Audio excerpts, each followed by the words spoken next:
to FreightWaves Now on this Wednesday. I'm Kaylee Nix here with Anthony Smith. And on this episode, we'll get to chat with Grace Sharkey, who's going to join us to talk about how CargoX is helping a former TransLens users by using the blockchain. And we'll continue our freight conversation with Ellen Voya, president of Women in Trucking. But first, our top story deals with a mother and son charged with swindling in Minnesota freight brokerage out of over $600,000. Senior editor Clarissa Hollis joins us now with the story. Clarissa, thanks for joining us this morning.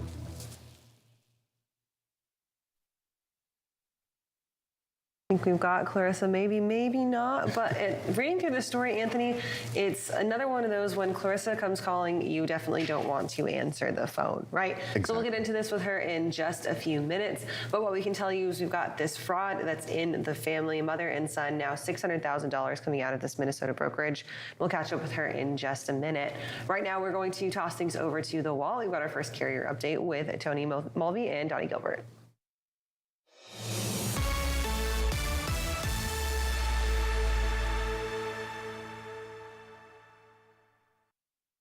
Tony Mulvey, joined by Donnie Gilbert. Donnie, get a start today looking at what's going on in the ocean market. Obviously, Lunar New Year happened there in January. You see we'll talk about it here. We've got the impacts of that, but then we're starting to come out of the decline, seeing maybe some positive things after the Lunar New Year. Yeah, so the Lunar New Year, these are bookings that are leaving.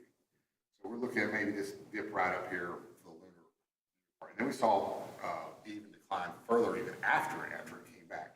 Now, over the last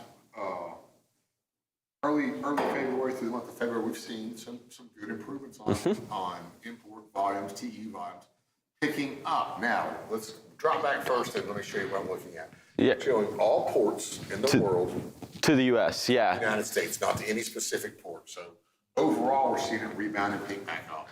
So a good, strong signal here. Yeah, so these are containers leaving ports overseas. They're those that you're seeing really as they leave the port of lading overseas to the U.S. And what you're seeing is, obviously, again, like you mentioned, you kind of saw that decline in associated with Lunar New Year, rebound pretty quickly thereafter. I guess my concern is we came back right to those pre-Lunar New Year volumes. And that's my concern because obviously we look back, dating back to 2021, the boom that we saw for volumes here, ocean too. And obviously we talked about in Henry's article back in early June, where we talked about this big drop in import volumes. We saw it happen. Volumes on the domestic side have declined since then, and we've seen further declines from that point. We're an import market. We really are, and we survive off what's coming into the U.S. So we can watch what's going on in the ocean and very well easily predict what's going to happen in our regular U.S. markets. Let's go to the next chart here right quick. We got the TE volume index here, and now I'm going all ports just into LAX. And what we've seen here recently is from just after the Lunar New Year, so this is the Lunar New Year, and then it peaks back up because of the push right after it, and then we've just seen it drop. Yep. So it looks like we're going to see some weak volumes come out here on the West Coast, and giving it we just looked at it. This is about a 16 to 18 day run. So here, coming up here real soon, these volumes, these lack of volumes, let's say, leaving China, going to LA, and this is when I mean LAX, this is a port of LAX. We're going to see these drop down, and this should be coming here probably next week as well. We're going to see these drops there continue through until we start to see these pick back up, which we don't know exactly when on that one because we're in a downward trend. Yeah, the key there is, right, you've got to factor in that 16, 18 day travel time, and then also some of the customs, the clearing of customs and things like that, right? And that can be a very volatile, like how customs officials clear containers. You can see violent swings day to day. Let's look at that, because that's my next chart, CMST for LAX. So here we have our volumes coming through, and then here, if we put the Lunar New Year right around right here, that 16 days is right around here, and then we see our customs dropping down because these lack. I'm going to say it's like the ships aren't arriving. They're arriving. There's fewer ships, fewer TEUs. So that rolls into the port, and then you see a few-day lag where they're clearing customs, but there's less products there to clear customs. And we've seen that CMST for LAX has dropped down. I mean, looking at here, it was, 17, 18,000, over 20,000 here at the beginning of February, and now we're down to 6,000. Yeah. We're looking at, a 60% cut. Yeah. Now with that chart you showed right before this where we saw that spike, it's not factored in yet, right? No. They haven't hit the ports. When they do, you will see this recover, but it's that downward trend after we saw the recovery in the Lunar New Year that's going to be the part that's going to be interesting how that plays out. So next week, possibly, starting next week, we could start seeing a bigger clearing through. It's got to clear customs first. Just because the boat arrives doesn't mean it's there. So once we start clearing customs, we could see port volumes in the LAX market start to pick back up, which would help these port drivers. And this is the reason why the heads of the ports out on the West Coast were a little more bearish on February than maybe they were on March, because Lunar New Year has those bigger impacts. On them especially. Yep. Thank you. Well, thank you, Donnie, for this update. We'll be sure to check in with you again a little later. Right now, we'll toss it over to Kaylee Nix. All right, thanks guys for that carrier update. And here's a look at our top stories this morning up on FreightWaves.com. U.S. exporters are calling on Congress to introduce more economic reforms for ocean shipping, despite the extreme loosening of the market. The request was delivered in front of the U.S. House Agriculture Committee on Tuesday, and Representative Peter Friedman said that there is currently plenty of competition among container ship operators, but things will change. So there needs to be a government strategy developed before the market turns again. The measure Friedman is referring to would give the Federal Maritime Commission the authority to block alliances and other marketing agreements that the commission thinks are anti-competitive. FedEx will start utilizing third-party aircraft capacity to handle less urgent shipments that don't need to move on the company's own planes, while simultaneously deploying a new U.S. network design for its air and international unit. CEO Raj Subramaniam said that once fully implemented, this will save the company $300 million each year. The steps are part of a broad program known as Drive, which the company said will yield about $4 billion in savings by the 2025 fiscal year, which begins June 1st of 2024. And ArcBest has announced that it has sold FleetNet America, which provides emergency roadside and preventative maintenance. The sale was made to Cox Automotive for $100 million. ArcBest received a cash payout for the full amount, which will be subject to taxes, but expects to net $75 million from the deal and receive an after-tax gain of approximately $50 million. FleetNet has roots back to 1953 when it operated as an internal unit of Carolina Freight Carriers Corp. And was acquired by ArcBest back in 1995. And you can find details of these stories and more up on FreightWaves.com and our FreightWaves app. If you're watching us live on YouTube, don't forget to like and subscribe to stay updated. For the full FreightWaves TV experience, head on over to tv.freightwaves.com. Right now, we're going to toss things back over to Anthony Smith. He's here with Clarissa Hawes for our top story. Awesome, Kelly. Thanks for those three of the headlines. Right now, we're welcoming on Clarissa Hawes, who is going to tell us about this story of a mother and son duo that has been charged of stealing over $600,000. Clarissa, thanks for joining us this morning. Sure. Thanks for having me on today. So, Clarissa, jumping into this at the top level, what happened here? Well, it appears that actually the ex-office manager, Vicki Greiner, her bank is the one that notified the executives at the company that she worked for that there was something kind of fishy going on with money being moved from Commodity Specialties Inc.'s accounts into Vicki Greiner's account.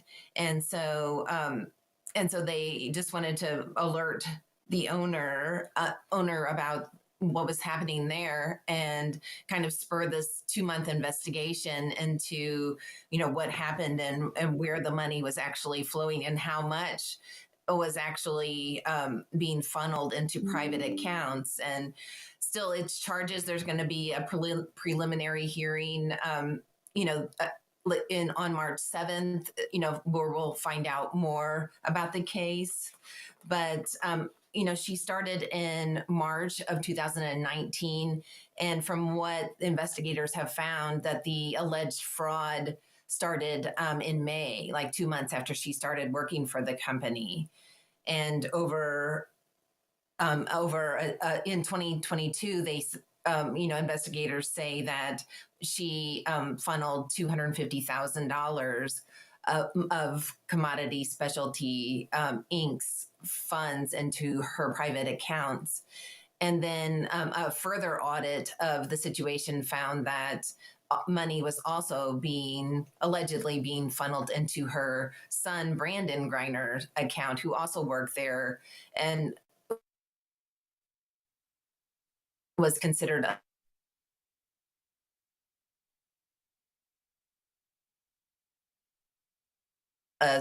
for definitely freight broker.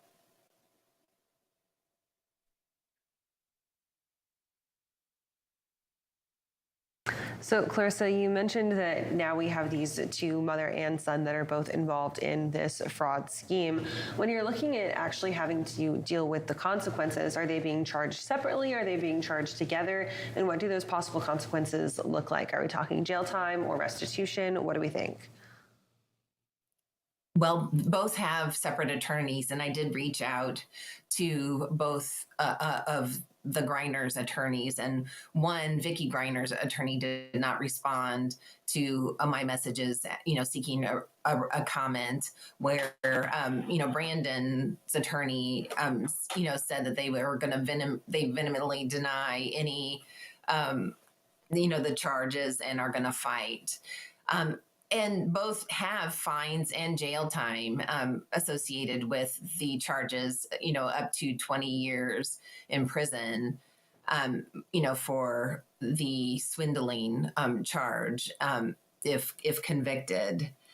But it's still an interesting case. And, in researching this story, I found that Brandon, and not that, that this company isn't legitimate or anything, but that Brandon has started his own freight brokerage since being let go from Commodity Services, and they kind of are specializing in the same type of freight movement.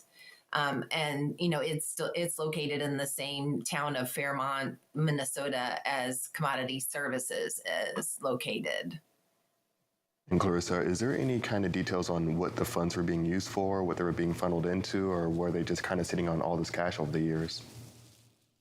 Yeah, there's no, in the criminal complaint, there was no details. Usually it's like they used it to buy, like, I know in one case that I covered, it was like Green Bay Packer tickets and, lavish vacations. Here, it doesn't mention what the money was used for. But it was interesting to note that in the complaint that when the Commodity Services owner confronted Vicky Griner about the alleged theft, that she did return $244,000 of the money to the company, but that, further investigation and search warrants of both the mother and son's accounts found more money, that they still had in their accounts that, that the bank or the owner weren't aware about at the time. So that's still ongoing. It's going to be interesting to watch as this continues to develop over the next few weeks. You mentioned that the hearing is coming up on the 7th, so I'm sure that you'll be covering that. In the meantime, any other stories that you're working on right now? Oh, I have a whole bunch I'm working on. They're half finished at this time, but this week, watch for more. It's like 'tis the season for, all the bad news, that comes out, I guess. Definitely, Clarissa. Well, we'll definitely be keeping in touch with you on this story and as it develops. When we're looking forward to this story, what would you say the timeline was on when the court arrangements are going to be made and the timeline of this whole process? Well, the next court date is March 7th at 8:30 a.m. So I'm going to see if I can, some they have where media can listen in. So I'm going to try to see if I can be on the call. It's hard when you're, several states away trying to cover these local county cases, but, sometimes they provide a number and I can just listen to the hearing that way. So yeah, stay tuned. Maybe there'll be more interesting stuff come out of this. There you go. And for people who want to stay tuned, obviously they can do that on FreightWaves.com, but where else can they go ahead and find your content? Sure. You can email me at Clarissa Hawes, and it's CHAWES at FreightWaves.com. And you can also check me out on Twitter at Cage_writer. So I check both daily. So any hot tips that you want to share, send them my way. I'm always looking for a new story. Awesome, Clarissa. Well, thanks so much for joining us this morning, and we'll definitely be following up with you as this develops. All right, we're going to go ahead and take a quick break, and we'll be right back with more FreightWaves Now in just a few minutes.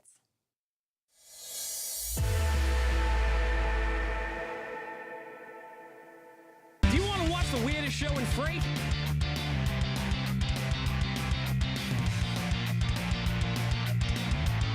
Catch your nooner with Dooner right here on FreightWaves TV live every Monday, Wednesday, and Friday at noon Eastern Time, or on video on demand and podcast players whenever you gotta scratch that itch.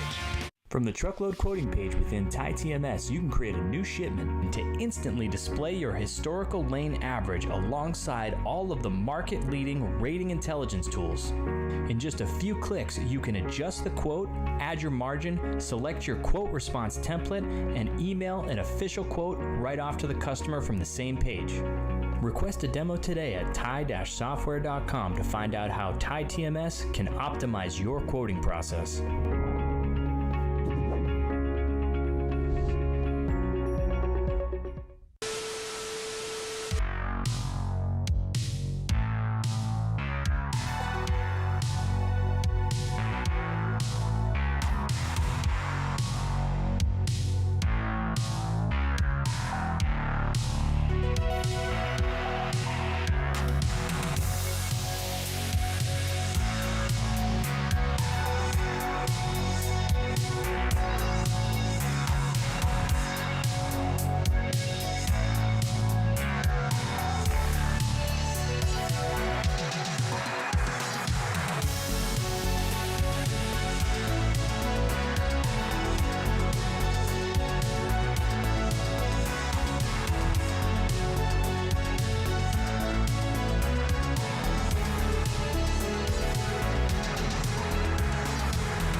Welcome to Drilling Deep. I'm your host, John Kingston. Drilling Deep is the place where we talk about oil and we talk about diesel, and you have to drill to get oil and you have to get oil to make diesel, so that's why we call it Drilling Deep.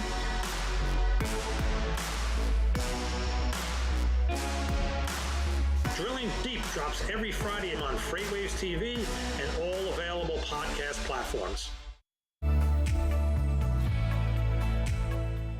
Welcome back to FreightWaves Now. It's time for our first check of the weather this morning. If you live anywhere in California, really from the coast up through the eastern mountains into Nevada, you are seeing some historic snowfall right now. And if you're a driver trying to move through either the I-5 corridor or east-west on I-80, you're probably stuck. Let's check it out in Sonar Critical Events. Right now, we've got up our watches and warnings across the area. We still have some heavy snow warnings as well as some hard freeze warnings in place for that I-5 corridor. Along the coastline, we also have a hard freeze warning as temperatures there are going to get down below the 32-degree mark, lows settling about 26 to 28 in some of these areas. And then further down in the south, we still have winter weather advisories in place across the mountains and winter storm warnings across the mountains outside of LA and down through San Diego. Now, this is historic snow because folks down from LA into San Diego haven't seen this heavy of snow in their mountains in about 25 years. Further out towards the east along the I-80 corridor, Mammoth Mountain has hit over 500 inches of snow for the first time in several years as well. And we've got a video that I found on Twitter this morning, which shows really just how deep that snowfall is out there in Mammoth Mountain. And you can see just incredible amounts of snow drifts up there along the roofline and down into the mountains there. Good news for the California snowpack, which will be eventually good news for the runoff there as well as it starts to melt into the spring. But bad news for the traffic, as I mentioned. We've got another video right now that shows the traffic along Interstate 80, and you can see it's still continuing to snow. This was shot late yesterday afternoon.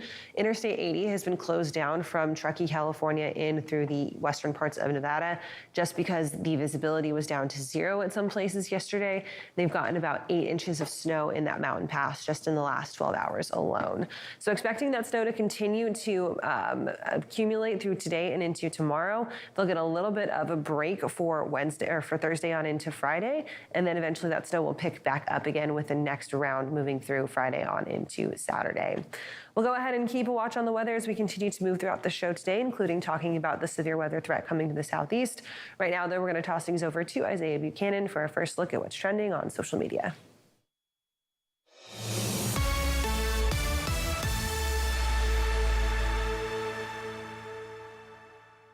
Welcome into Social Roundabout, everyone. I'm Isaiah Buchanan, and TikTok is taking steps to protect their younger audience after getting some backlash from politicians. They've created with a new update, what's called their TikTok screen limit. And basically, this is a screen limit for anyone under the age of 18. They're trying to limit them to just 60 minutes a day, which I don't really know how useful this is going to be because the users can easily bypass this by putting in a passcode. But then they can completely turn off the screen limit on their device. But TikTok will prompt them again if they're under the age of 18 once they've hit about an hour and 40 minutes on the app. But another thing that TikTok is doing is called family pairing. So this is where parents can monitor their children's activity on the app. Parents can set their children's own screen limit, and they'll also be able to see how much time the child is on the app and what they're able to watch. So really cool things that, for parents, I should say, that they're doing on TikTok to help the younger audience be protected. I know that there have been some politicians that say that the app hasn't been doing enough to protect the younger audience. Now, switching things up just a little bit, we're going to move over to baseball, where something that doesn't happen too often happened yesterday in the Orioles and Pittsburgh Pirates game. So the game ended in the top of the 9th inning. It was the final score of 7-4, but the two teams agreed to play the bottom of the 9th inning so that the Orioles could get some more practice for their pitchers on the mound. But the umpires weren't having it, and they decided to leave. So the two teams played the bottom of the 9th inning with absolutely no umpires. You see this video right here. The umpires just walked off, and they were playing the game with no umpires. So the catcher was actually the one who would call the balls and strikes, just like in the good old days when you grew up playing baseball with some kids in the neighborhood. But yeah, I just thought this was really interesting to see because typically there's always an umpire behind the plate calling balls and strikes, but in this instance, there was not. That's all I have for this edition of the Social Roundabout. Right now, I'm going to toss things back over to Kaylee and Anthony. And that's why they call it spring training, so it would never fly in a regular game. No, not at all. But I do enjoy the work ethic, though, from the team. Gotta love it. All right, Isaiah, thank you for that. We'll catch up with you again in just a little bit. Right now, we're going to welcome in our next live guest. We've got our editor-at-large, John Kingston, joining us to talk a little bit about some numbers showing the health of the freight space. John, thanks for being here, and let's talk a little bit about what the BMO Bank numbers are showing right now. All right, so let's give a little background on the BMO numbers. BMO is the former Bank of Montreal. About 7 or 8 years ago, they bought the transportation group of GE Capital. It is a big lender to the truck industry. The group is called transportation, but it's like 90% of their book is trucking. If you go into, let's say, the annual meeting of the Truckload Carriers Association or the American Trucking Associations, when you walk into the exhibition hall, it is the first booth you see. They pay big money for that location. And in their earnings, they break out the performance of their various sectors, the loan books of their various sectors, transportation, oil and gas, other things. So we jump on that thing every 3 months because I view it as a really strong indicator of what is the economic health of the industry. If you get a lot of bankruptcies, if you get a lot of companies that are not able to service their loans, it's going to show up there. So last year, and the other thing, too, is we're not really sure how big their bank of business is. It's about $13 billion in terms of its dollar size. All that they would tell me once is that they have at least 10,000 customers. So that would mean the average customer is like $1.3 million. So you can see that this is really kind of targeted toward smaller operations. With that background, having been said, last year was so good that at one point the quarterly write-off for the transportation group was Canadian dollars. This is all Canadian dollars. $1 million, which is effectively nothing. I mean, in a book of business, $13-14 billion. If you only had to write off $1 million, that's like nothing. So for the next 3 quarters after it hit that million, it went up by 1 million every quarter. So it went up to 2 to 3 to 4. Now you can look at it 2 ways. You can look at it like these numbers are still really, really low, which they are, or you can look at it at the number of write-offs has quadrupled, which is really bad. I think the other numbers that were most significant were the not the allowances, but the number of loans listed as impaired, which went up considerably. An impaired loan obviously has met some tests on whether the bank feels it's going to get paid back. I mean, overall, to sum up, it clearly showed deterioration in their loan book. Not a lot, though. And let me take another minute. I did an interview yesterday for Drilling Deep for this week. A guy named Ralph Capuzzi, who is a bankruptcy attorney with Benish. Benish has a big transportation group and a big bankruptcy group. And he said he's really starting to see the number of bankruptcy filings increase, but that it really hadn't been that bad so far. You know, a lot of the balance sheets are healthy because last year was so great for most of the year. I mean, 2021 was really great. 2022 was great for half of it.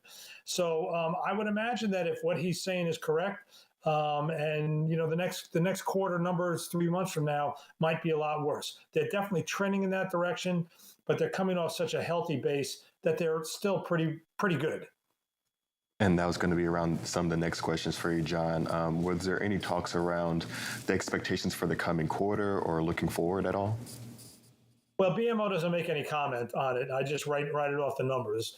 I did interview the head of the group one time, and he didn't say a lot, so I'm kind of on my own in writing it. But let's go back to the Drilling Deep interview I did, which, again, will drop on Friday. Yeah, there's definitely an expectation that the number of bankruptcies has risen. I asked the attorney from Benish, why is it because of diesel fuel, even though diesel's down? Is it because of lower rates? And really, it all comes down to the fact that these companies increasingly need more and more capital at a higher interest rate under the terms of their loan, and that ultimately is kind of crushing a lot of them, and that's why they're going to bankrupt. The other thing too is he noted that these companies do not go Chapter 11. They do not try to reorganize. Some might, but it's a lot easier, a lot easier and a lot cheaper to just go Chapter 7.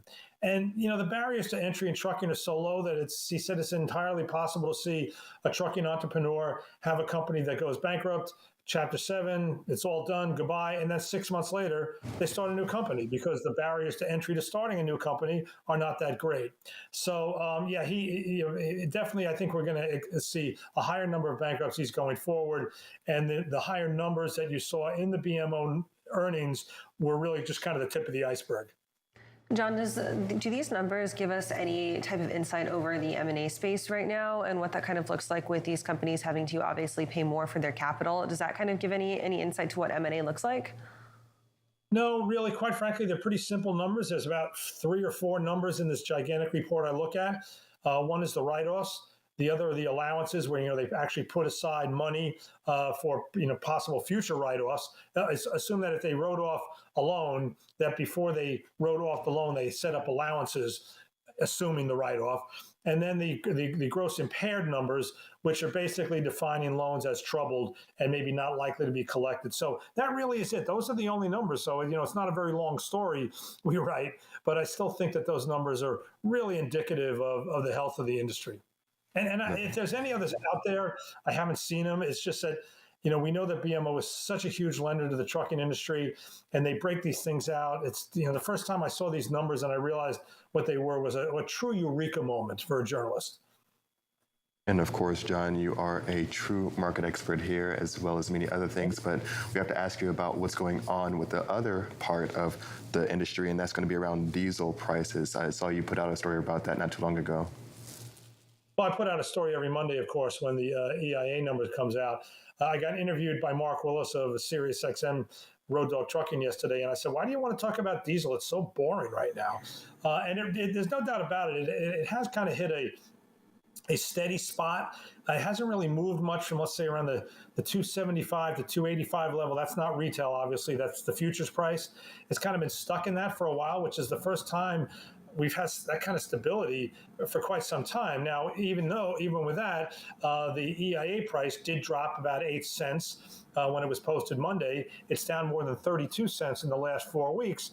And what's happening is that the price was so volatile on the way up and so volatile on the way down that retailers lagged everything. I mean, they lagged it on the way up, lagged it even more than usual, and lagged it on the way down as it started to fall in the futures market and wholesale markets. So the fuels.usa spread data series that we do in Sonar showed just gigantic spreads between retail prices and wholesale diesel prices. Just in the last week, that fuels number, which normally is about, say, $1.10, dropped from about $1.60 to $1.45. That essentially is what you saw with the EIA number going down 8 cents. You saw the retail price continuing its delayed catch-up to where it should be relative to the wholesale price. So, I mean, if that were to continue, we're still at somewhat elevated numbers, which I think would put some downward pressure on the price. But we got so out of whack that eventually things do kind of return to norm, and I think that's what you're seeing. All right, and John, thank you for being here this morning as always. And of course, you've got Drilling Deep this week. What time and where can people catch that? Well, that'll be, it usually drops around 2 o'clock, and but I'll tell you again on Friday, because we shall talk again on Friday, because those are the employment numbers. There we go. All right, John, thanks for that. We'll catch you this Friday as well, and have a great rest of your day.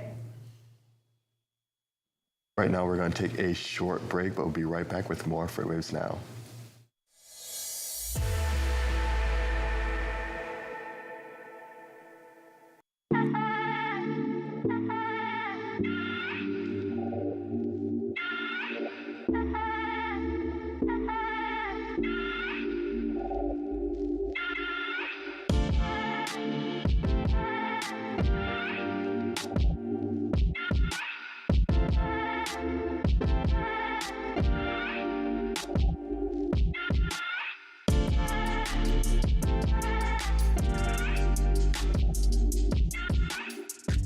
From the truckload quoting page within TieTMS, you can create a new shipment to instantly display your historical lane average alongside all of the market-leading rating intelligence tools.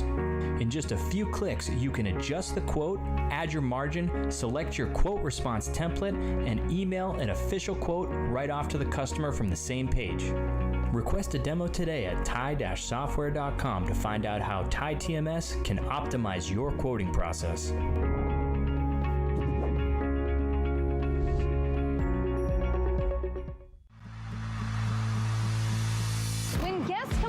Like F3, we know what they want is a chance to show off their products, their swag, and make new partnerships that will last until our next FreightWaves event.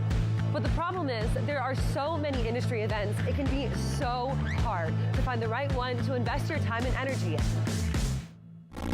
We at FreightWaves take your investment seriously. Which is why we've brought together thousands of industry professionals in one city over 3 days to showcase all you have to offer. Because your successful connections at an event like F3 move all of us forward. Don't believe us? Join us in June.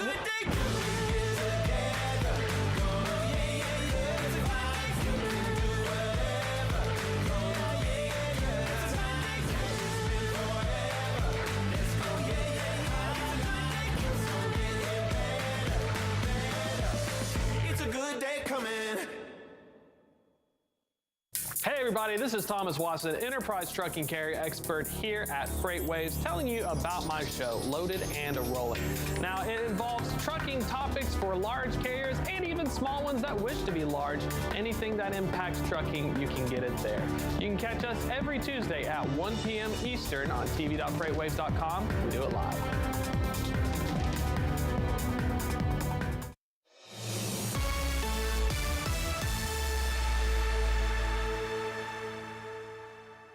Welcome back to FreightWaves Now. And Donnie, this carrier update, we're going to stay on the theme of the day, which is the ocean. Here, we'll bring up our booking volume index, and obviously we've seen the decline around the Lunar New Year. We saw it recover, but it hasn't continued the rise like what we saw in the volumes. But, take it for granted. Here's one of the biggest takeaways from this.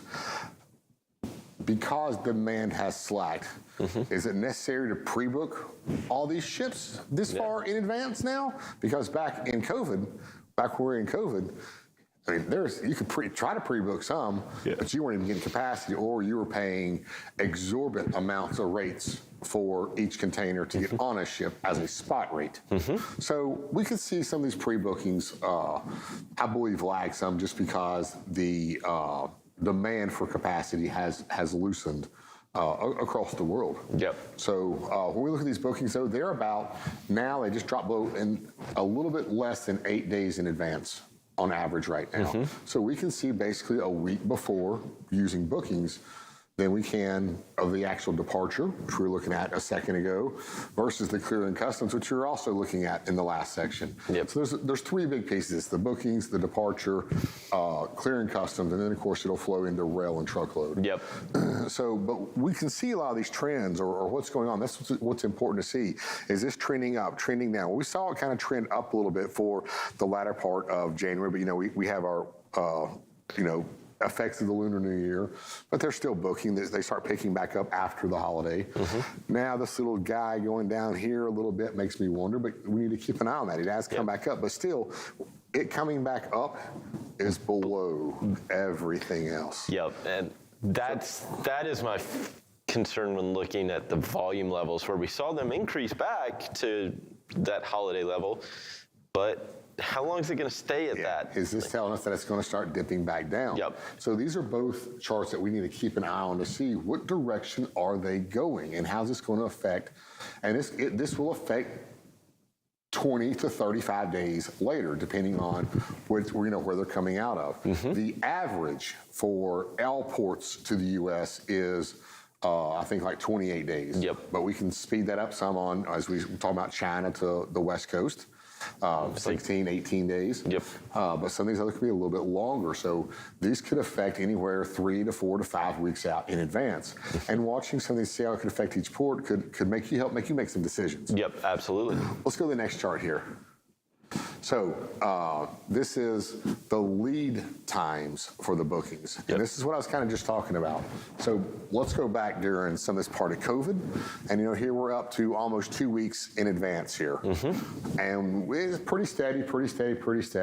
But here, we see it dropping down. And now this little line right here, I believe, is 8 days. So we're just below 8 days. But here, what is this trend telling us? Well, if we use just the common knowledge of trucking, you book way in advance because you need a truck, and the further advanced, like tender lead times, the further in advance, if you have to start booking out, it's because there's issues with capacity as a shipper. Well, as capacity loosens, I don't need to book that far out in advance. And it's a sign, and that's kind of what this is right here. This is a sign that capacity, there's plenty of supply. The demand is not near the supply. So they can ease this up, and we start to see this drop. So we see even in maritime, the effects of what's going on right now is the supply of capacity on these boats outweighs demand. And the difference, right? In this one, look at the bump at Lunar New Year, right? You're having to book that in advance because you know that, hey, things are going to be shut down. We want to get this out during that period of time, but it's a little harder, so it takes a little more time. So you can see the effects that the holiday really does play on it. And this is all ports, right? So, I mean, you see the effects, and it's not just from the far east, I guess. It has an effect when you factor all of those into the global market coming into the U.S. Let's try to get one more chart in here real quick here. We'll go over this a little more the next time. I just want to kind of bring up the major U.S. ports here. Obviously, the darkest blue is LAX there, which is both LAX and Long Beach. Houston, Savannah here, a good dark blue, and New York, New Jersey, port right here. So we're going to look in our lanes today at New Jersey, Savannah, and a few lanes out of LAX just to kind of see, and like what you should really be using all the status for if you're a local drayage company, et cetera. This is what this information we've looked at today is going to help you to hopefully see when that demand or ups and downs are going to be hitting these ports. Absolutely. Well, Donnie, thank you so much for this update. We'll be sure to check in with you again a little later. Right now, we'll hand it back over to Kaylee and Anthony.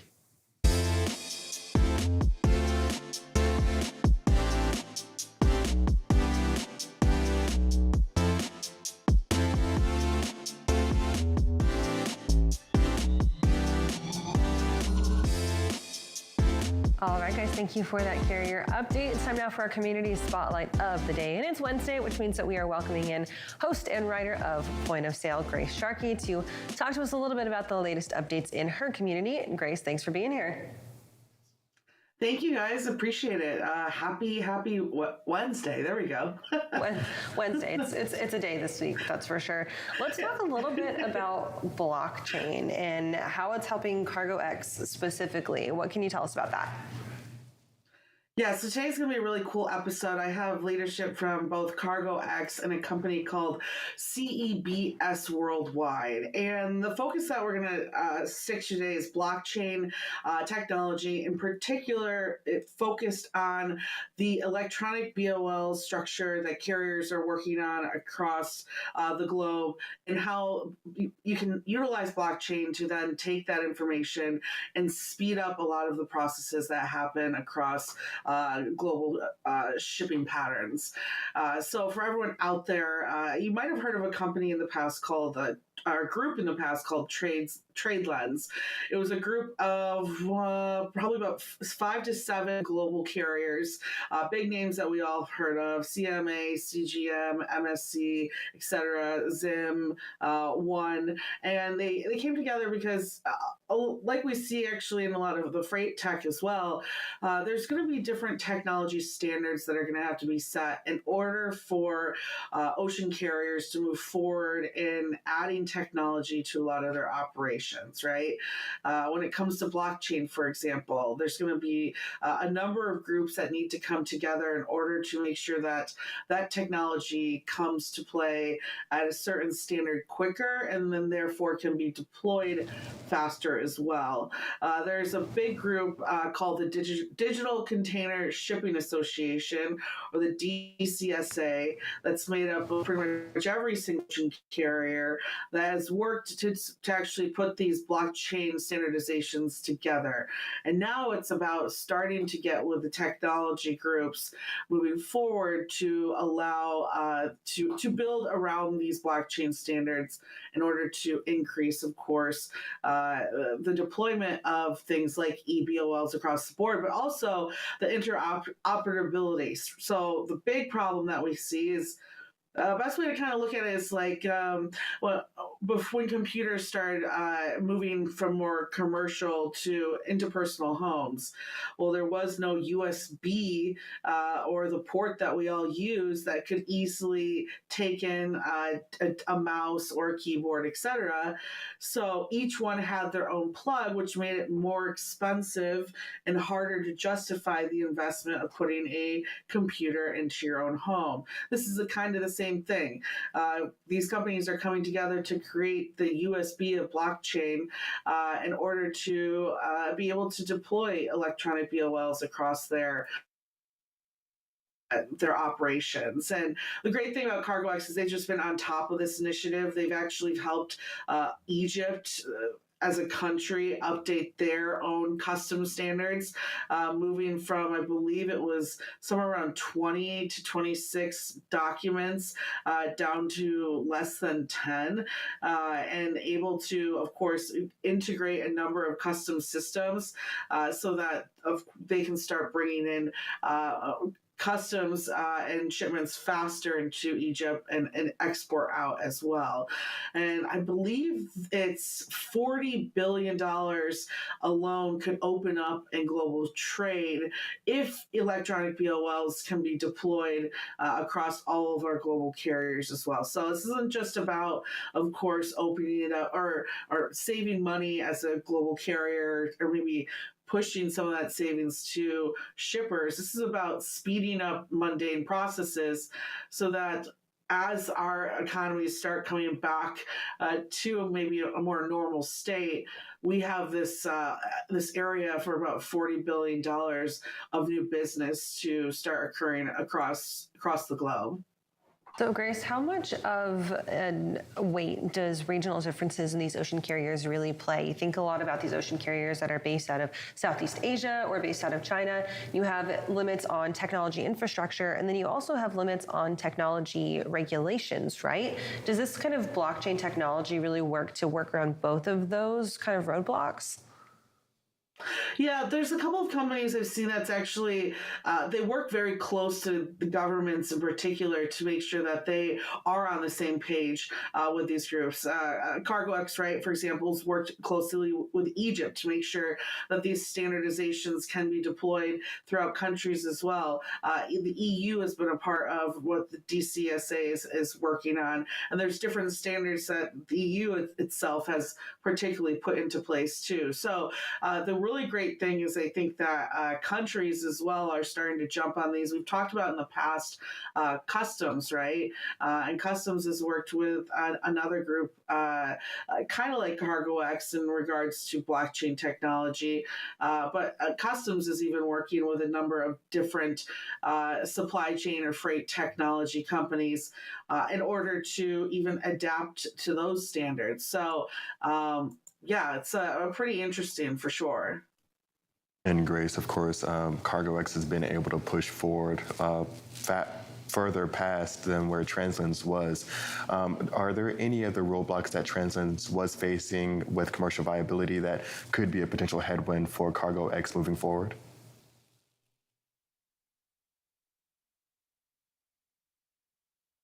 I think we lost Grace there for a second. That's okay. We're having some internet issues here today, but that's fine. We will work through it.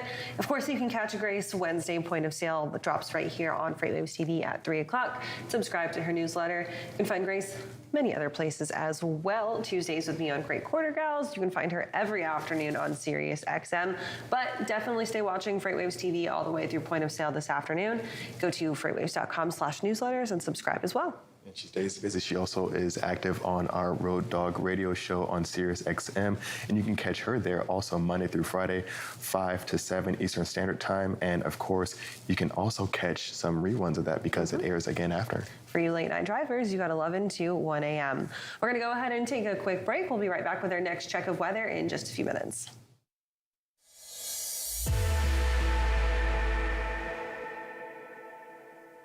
Welcome back to another edition of Check Call. Check Call. Check Call. Check Call. Let's go. Nobody works for free, so why should we be expecting our drivers to? Okay, let's just get it together now. What are some of those proactive steps that you can start taking now? For myself, I would like the Earth to still be here for a little bit longer, but you know, is a hot dog a sandwich? Oh, okay. Is pizza an open-faced sandwich? It's bread. I have been ready for this question. I've seen the show. We're all in this together. Thanks for making me hungry. Now I want a hot dog. You're welcome. Catch episodes of Check Call Tuesdays at 12:30 on FreightWaves TV. Keep up with all things Check Call on freightwaves.com/checkcall. See you on the internet. From the truckload quoting page within TieTMS, you can create a new shipment to instantly display your historical lane average alongside all of the market-leading rating intelligence tools. In just a few clicks, you can adjust the quote, add your margin, select your quote response template, and email an official quote right off to the customer from the same page. Request a demo today at tie-software.com to find out how TieTMS can optimize your quoting process.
And welcome back to FreightWaves Now. It's time for our second check of the weather this morning. Moving further out to the east across the western parts of the Texas Panhandle and down into Oklahoma, as we've got another day of very strong winds and very high fire danger on tap for those areas.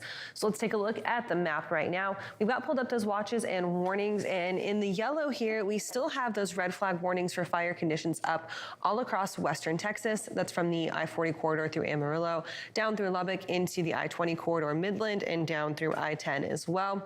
Further out into central New Mexico, fire conditions all the way from El Paso up I-25 up into Albuquerque, and on either side of those, you've got wind advisories and high wind watches and some high wind warnings in place there as well.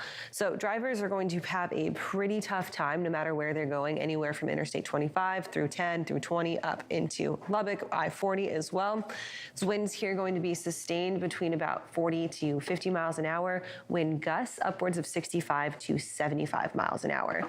We've got this video here to show you from yesterday in Lubbock, Texas. This is just outside of the Lubbock area. You can see not only are you dealing with those really strong winds, when this happens out in West Texas and eastern New Mexico, you get that blowing dust, which drops your visibility. And so we've got the visibility dropped down here just below about 1/4 of a mile in some of these spots, visibility down to 0 in some spots as well. So just be super careful out there.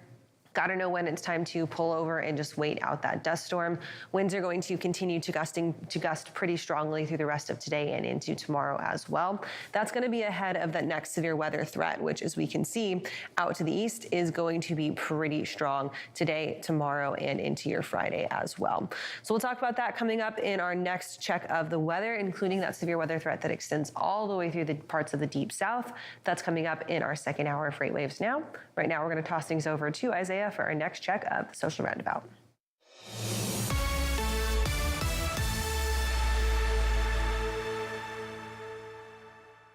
Welcome into Social Roundabout, everyone. I'm Isaiah Buchanan, and I found this video on Twitter this morning, just surfing through trying to find something to talk about. And we know that Amazon recently released their new delivery van, and this video is of one of their drivers going over a lot of their safety protocols for these vans. Take a look. You're tracked, right? That little guy is how we are tracked. It's probably recording me recording it, but it can't hear me, so that's nice. So it has one camera facing me, one camera facing forward, and then one camera on each side. The one camera in front tracks how close we are to other drivers, and if we stop at stop signs. So if we don't stop at a stop sign, like fully stop, then we get a violation for that. It tracks our speed, so we cannot go more than 6 miles per hour over the speed limit, or we get a speeding violation. These vans also track our buckle count, so it'll count how many times we buckle our seatbelt, and if we don't buckle it enough, then or we miss a buckle, then that is a seatbelt violation. But also, that camera is watching me while I drive, so I cannot do a lot. If I want to sip up my coffee, I have to pull over so that I can grab it and drink it, because if I do it while I'm driving, then that's a driver distracted, which is also a violation. I can't touch the center console, or else that is a driver distracted violation. One guy was itching his face, his beard, one time, and the camera picked it up that he was on the phone, and so he got a driver distracted violation for itching his face, but they disputed it. And I cannot unbuckle my seatbelt until I am in park. I also cannot get out of my seat until I'm in park, which is obvious. So yeah, everyone who works for Amazon pretty much hate those little things, but we have to remember it's just for safety. But I thought I would give y'all a little rundown of it because I feel like it's asked a lot, but there you go. Have a good day. The video takes me back to my driving with my permit days with my mom in the car, having to keep my hands at 10 and 2, can't take my eyes off the road or anything. That's a lot of safety protocols that those vans have. So, Kaylee, Anthony, you guys have any thoughts about some of those safety protocols that are on the Amazon delivery vans?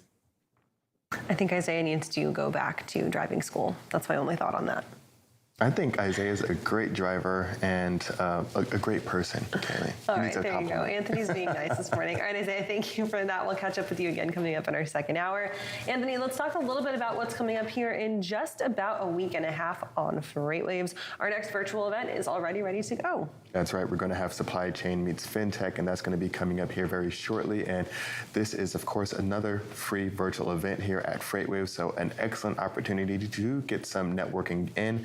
And, of course, that networking can be used for future virtual and in-person events because that's how a lot of businesses grow. You make a lot of friends, and it's great to just really make those connections throughout the industry.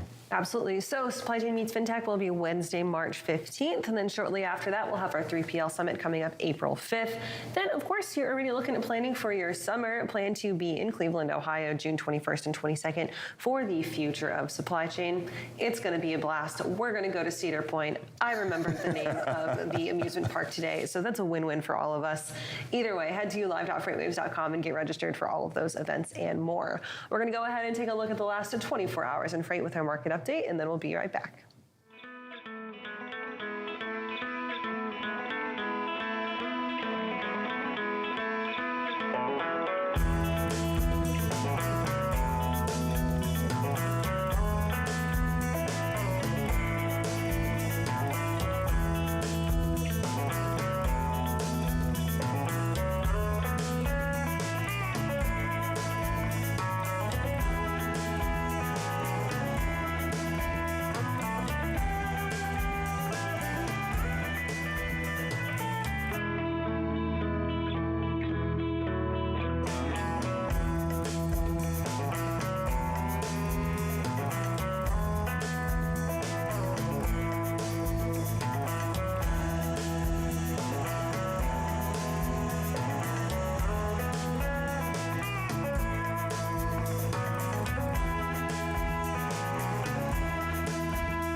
The weirdest show in freight?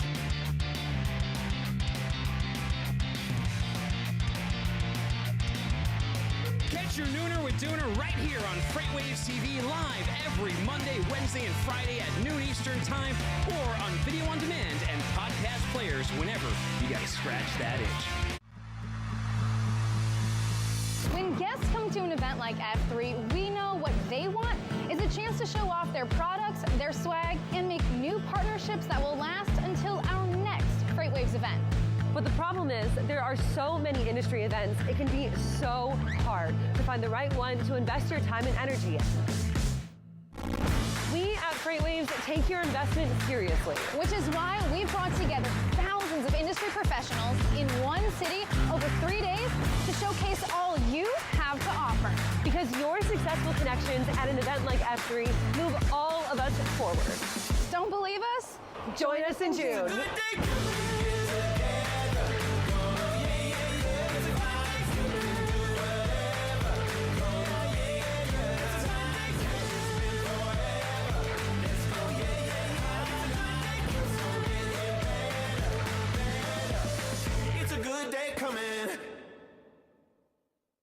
From the truckload quoting page within TieTMS, you can create a new shipment to instantly display your historical lane average alongside all of the market-leading rating intelligence tools. In just a few clicks, you can adjust the quote, add your margin, select your quote response template, and email an official quote right off to the customer from the same page. Request a demo today at tie-software.com to find out how Tie TMS can optimize your quoting process.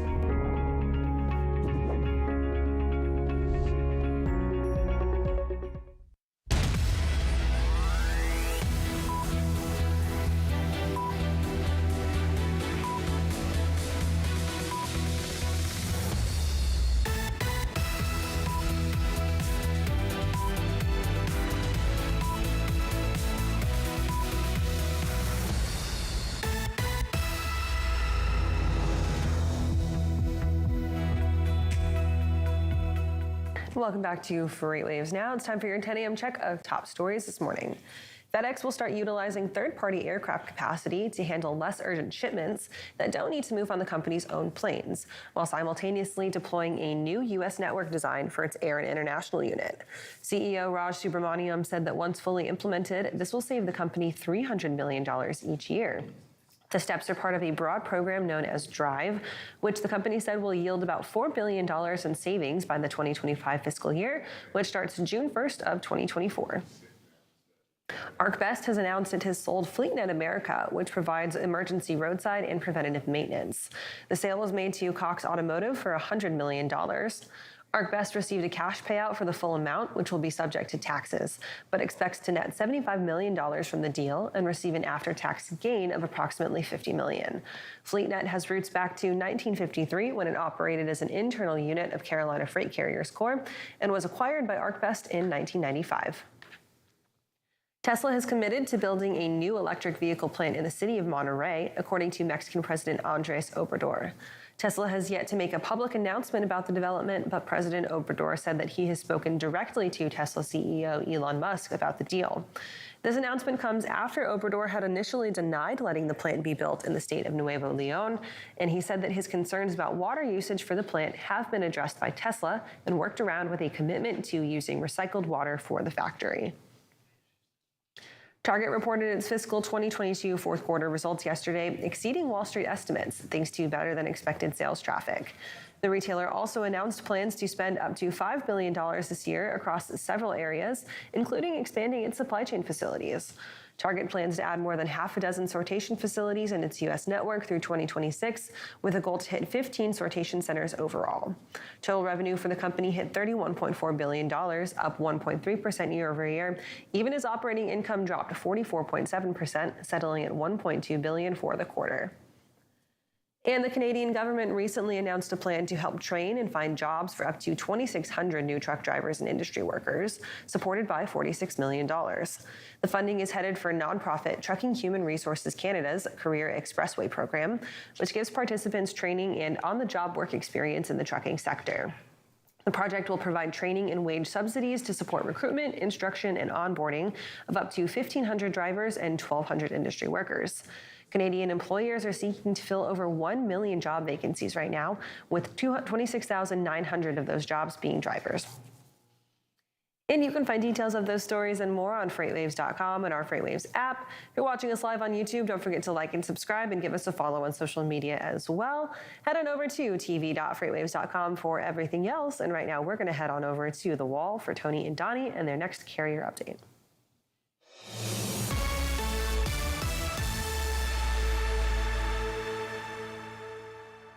Welcome into this carrier update, Donnie. We're going to touch on this one real quick, probably move on pretty quick, but obviously looking at import shipments where the big markets are, I think it's no surprise when the ones that are New bright Jersey, blue. Savannah, LAX, Seattle up there too. And, I wouldn't think Seattle would be too bad of a market because, power coming out of Seattle is cheap. But if it's on a container and it stays on a container without being cross-docked, that could be a problem. So I understand. All right, let's pop into the next chart here. Let's look at a few of these. So Elizabeth, New Jersey, pulled up here for imports, CSTM dot EWR. And of course here, over the last few weeks, we've seen it start to pick back up. Now, of course, you follow the little red line, it's kind of maybe just below pre-holiday And it dropped down. Of course, the holiday fourth quarter for shipping is not the same holiday fourth quarter for trucking. Yeah, it's back September, August. Yeah, so that's their holiday fourth quarter. So we see it picking back up here, positive signs, and this is the East Coast. Now, what's to come for the Port of Elizabeth? We'll go to the next chart here and just kind of take a view here looking at our ocean TEU volumes. So probably what we see coming in now would be, shipments probably back in from this peak here and through here. But we've seen it drop down and then pick back up and drop back down. So we're kind of looking at this right here over the next 3 weeks. So we might see that start to ease up some. But still right now it's looking promising. It's looking a lot better than what it has. Yeah, I mean, to go to the East Coast, I mean, you're talking at, another 14 days or so from what we saw West Coast to East Coast. I mean, that's where you get our average, right, for the whole U.S. is 25, 26 days. West Coast, 16 days.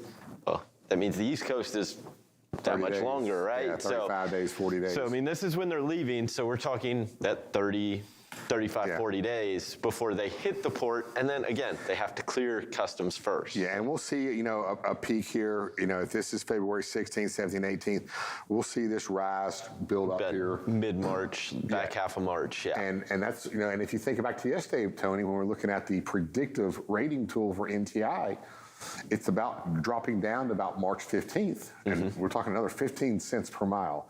And then it starts to build back up after March 15th. So this could be some of the information that's taken into effect that, hey, so maybe some imports will start picking back up. Imports arriving, and then of course they got to get cleared to customs. It's not going to be the same day. Yeah, they're not going to drop it on the shore here and then it go right out the door. Yeah, it's not an instant. Yeah, it'll take a few days. So that's kind of looks good though for the New York here. Go to the next one here. Let's look at Savannah here. So Savannah, again, we saw some buildup, some increase, but I don't like this big drop right here. It could just be one day.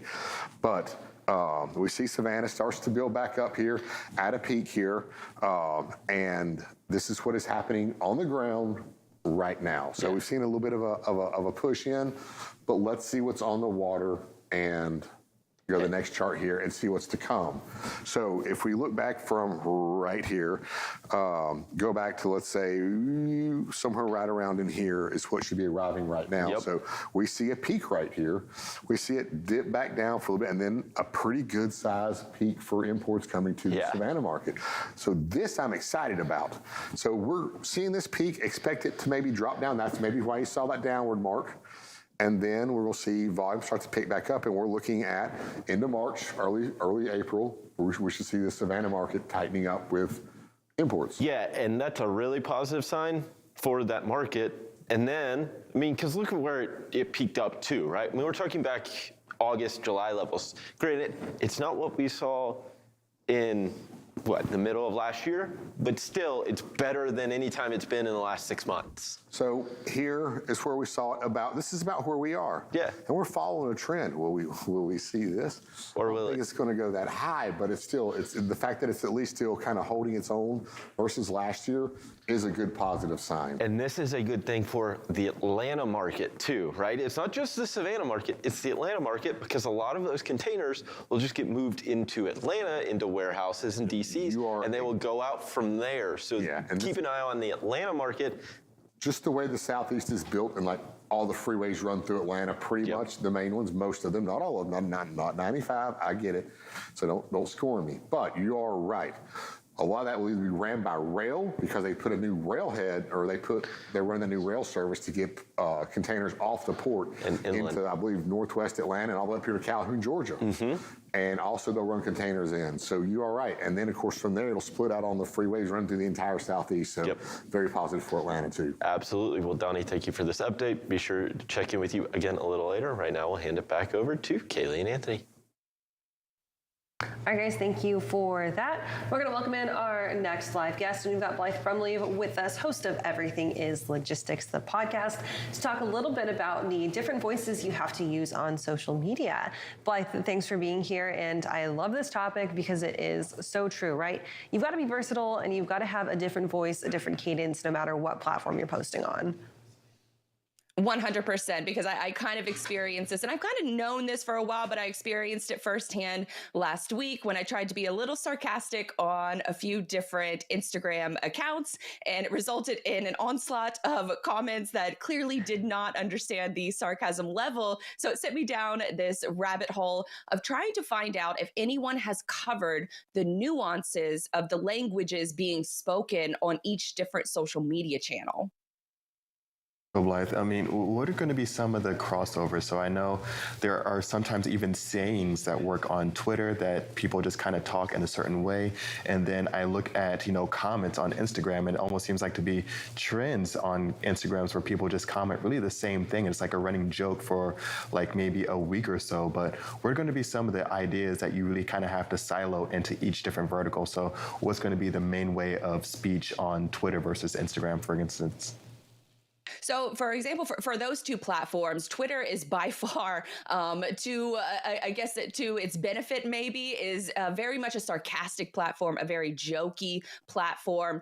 And you really have to almost be weathered on social media in order to enjoy your time on Twitter, because it is much more of a fast-paced conversation versus Instagram, where you're used to looking at pretty things, nature, people, just things in general, or even just memes and things that make you laugh. And so this is why I always sort of harp on that if you are going to pick a social media channel to dive into, you really need to pick one that you can hone in on these nuances and this language. And now there's a new term sort of called algo speak, and you're trying to sort of talk in a way that is beneficial or it won't penalize you from the way you talk, and it's called algo speak. So if you're going to refer to very sensitive keywords or keywords in general, such as, they're related to violence or related to, SA, which that's a term of, algo speak just in and of itself. And so with these different ways that you're trying to alter your human speech, because you don't want the robots to sort of scan your text and automatically ban you and from your content, even if it's an important message to get out, you don't necessarily want to say the full word. So there's all of these things that have evolved from not only just having certain, nuances and etiquette on certain social media platforms, but also altering the way you speak and the way you type out your message in an algo speak environment. I think it's really important to make sure that you're separating yourself between your online voice and your in-person voice. And oftentimes those lines can kind of get blurred, especially if you're going on like a podcast, right? And now you're using your human speech to a point where necessarily those algorithms, those bots won't necessarily penalize you like they would if you were posting the exact text. And you can get caught up in that algo speak, right? And then your audience is sitting there like, wait, what is she talking about? Is that a problem that we have to really watch out for, is making sure that you're not losing your audience just because you are maybe engaging in this different type of language? 100%. I think marketing and freight is a perfect example of that, where acronyms really reign supreme, and you could be using, CPG and, MLA and, all of these different acronyms that pertain to each industry. But if your customer doesn't know what those acronyms mean, then it's falling on deaf ears. And so for you, you have to really kind of take yourself out of it. And this is why I also harp on, having those customer interactions, those customer conversations, because you can kind of see it on their face when you start, getting into a good groove and you're talking about something and they have no idea. Their eyes kind of glaze over. They have no idea what you're talking about because you're speaking in acronyms. You are speaking as if you're on a social media platform instead of having a real life conversation, where a lot of folks don't necessarily spend hours a day on social media platforms. So they don't know what these nuances are. And so for a lot of folks, you really have to understand where they're coming from and then alter your speech again. So then that way they understand what you're referring to, even if you're trying to say cut a few corners and use an acronym here or there in order to avoid having to type out the full response. Or maybe you're limited, as Twitter is a good example, for a while at least, until they increase their character limit. But for a while, because you couldn't use as many characters on Twitter, people would just shorten phrases like the letter T, the letter B, the letter H, and that stands for to be honest. That's a very simple one that I can kind of throw out there. But those kind of acronyms exist on all different social media platforms. And that sort of just goes back to just know that you're going to have a little bit of a learning curve. You're going to have a little bit of a time constraint whenever you decide to dive into these platforms. And it takes time to learn these nuances. But then also, if you're talking in real life, just understand that probably a lot of people don't understand what those acronyms mean as well. So you mentioned your firsthand experience of posting something that had a little bit of a sarcastic tone to it on Instagram and having that be taken the wrong way or misconstrued, right? I think when you look at the different platforms, there's times where you kind of cross over both, right? Like LinkedIn has mostly a professional undertone, but at times there's kind of like a haughty, sarcastic undertone to your LinkedIn posts. And then TikTok is mostly sarcastic and trending, and then at times it crosses professional, right? How do you balance those different tones with the language? I think it's having the end user in mind of knowing what you want that end user to either learn or to gain or take action, and then having them in mind whenever you're originally crafting the post. And so when you are creating, maybe a video script or a TikTok script or a YouTube script, or even just writing out a blog article, the goal of that piece of content is to ultimately have it digested, is to ultimately have it read or watched or listened to. And so what that end goal is will determine how you write out that original post. Now, sometimes we just post random things, and sometimes they work. And then sometimes we put a lot of energy into something and it falls flat. And that is sort of the nature of social media. And that can, depend on a lot of different variables, the time of the day that you're posting it, when folks are more active, whether that topic is relevant to that particular audience that is looking at it at that particular time, which is also why I suggest, taking your content and reposting it. If it didn't work one time, you can take something and kind of rework it and then post it again to see if it lands a little bit better with that target audience that you have in mind. And Blythe, how often is it, or how common is it to see shifts in algorithms? Because I know whenever it does happen for on sites, say like YouTube, you see a lot of the large creators really voicing their opinions on, hey, algorithm has shifted, my videos aren't getting recommended anymore. You can have someone that has maybe 2, 3, 4, or 5 million followers that are now getting a fraction of the views that they got before. So is it common that we see different types of shifts and changes in algorithms, or do we usually see these things really kind of be a long-standing, standard for substantial amounts of time? Well, with a lot of these algorithms, they can change on a dime. And it's not just with social media, it's also with SEO. We have been, for the better part of the last decade, been creating content in order to appeal to the Google gods, in order to hope that, your content is ranking well on your website. And then hopefully folks will find it via the search engine. And so we alter our content in that respect too. And it also happens on social media as well. When the bottom line is that if you're creating content on a platform that you don't own, you are going to have to rely on that algorithm in order to hopefully have that content reach the audience that you want it to reach. And if that happens, it's just a matter of focusing on one platform at a time so you don't overwhelm yourself. So then that way, when these changes do happen, you can just adjust your strategy and posting. And then that way, whatever skills that you learn on that one platform, when you really feel like you have it down after about 6 months or so, then you can take those skills that you've learned and then apply it to another platform, because these platforms are always going to be evolving. There's going to be a new TikTok in the next few years. We just don't know what it is yet. And you have to be able to play in that sandbox according to those rules. Excellent advice here, Blythe, of course, and everything logistics. When and where can people catch that? I actually just dropped a new episode today covering the disaster logistics going on in Turkey and Syria. Amazing conversation with Admiral Craig Fowler, which is a great conversation. So go over to everythingislogistics.com in order to find it. Amazing. Blythe, thanks so much for joining us this morning, and we'll be sure to check that one out. Thank you. Right now, we're going to head over to the wall because we have Kaylee Nix with our next weather update. Right, Anthony, thank you for that. And we are zooming in on the severe weather threat here, which is going to be pretty substantial throughout the next 3 days. Biggest risk is going to be tomorrow for our folks across the central parts of Texas, southern Oklahoma, and into Arkansas and down into Missouri as well. So let's take a look at the map right now. It looks kind of wild, right? We've got a lot of boxes, a lot of colors up across the map. Starting off with our day 1 severe weather outlook. That's going to be this area, the skinny little area right here that moves from the Dallas-Fort Worth area up to the southeastern corner of Oklahoma, really through all of Arkansas, including the Memphis area, and up towards Huntsville. So this is today's threat. It stretches right along that I-30 corridor from Dallas upwards to the northeast. This today going to be for spotty, isolated thunderstorms. You've got a slight risk here. Threats today going to be small hail and strong winds, as well as some heavy rain coming out of those pop-up storms. Tomorrow, our threat shifts to be bigger and more robust. And right now we have a day 2 moderate risk issued, which does include the far eastern portions of the Dallas-Fort Worth Metro along the I-20 corridors through Tyler into Shreveport, Louisiana, up through Texarkana, and finishes just to the southwest of Little Rock, Arkansas. Tomorrow, our threat is going to be more substantial because we'll have the bigger chance for strong tornadoes, for long track supercells, as well as some really damaging wind gusts coming in behind those. So it doesn't necessarily take a tornado to cause wind damage. As soon as you get wind gusts that are considered severe, upwards of 70 miles an hour, you can see just as much damage as you would from a true tornado. So tomorrow we're expecting those storms to get kicked off right about 11 to 1 p.m., starting from the west, moving to the east.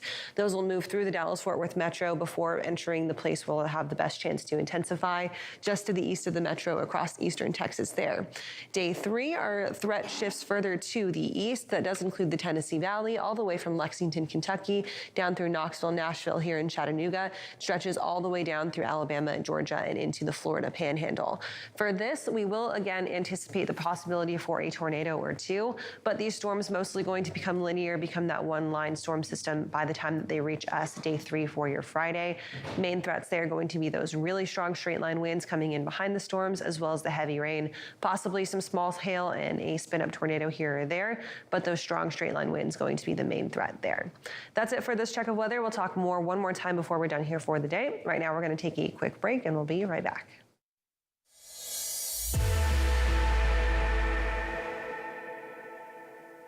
The 2023 Freight Tech 25 list is filled with meaningful innovators from across the industry who are helping shape what the future of supply chain will look like.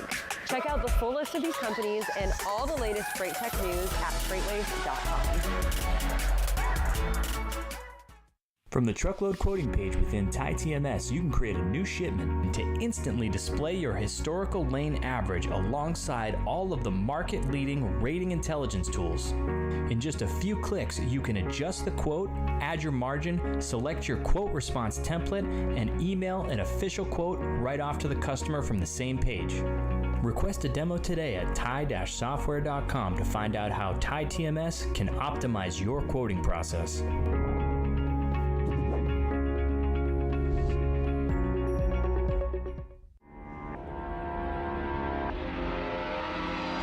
Welcome to Drilling Deep. I'm your host, John Kingston. Drilling Deep is the place where we talk about oil and we talk about diesel, and you have to drill to get oil and you have to get oil to make diesel, so that's why we call it Drilling Deep.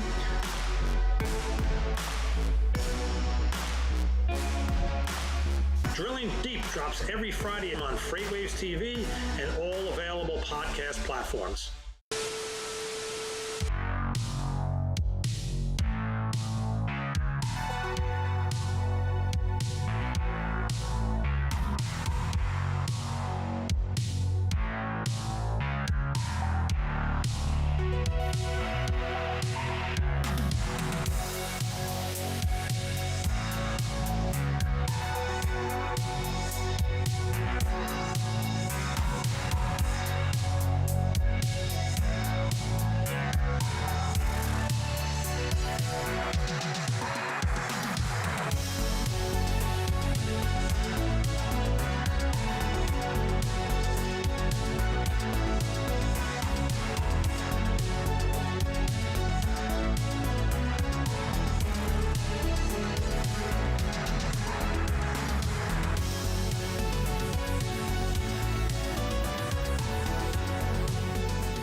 And welcome back to FreightWaves Now. It's Wednesday, which means that it is time to put somebody on the hot seat.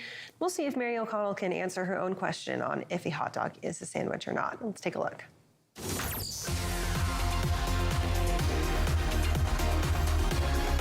Welcome once again into the hot seat, where we prepare one unsuspecting individual for 10 questions that they have to answer. And today our special guest is 3PL expert, FreightWaves connoisseur, Mary O'Connell. Mary, how you doing? I'm good, Bill. How are you?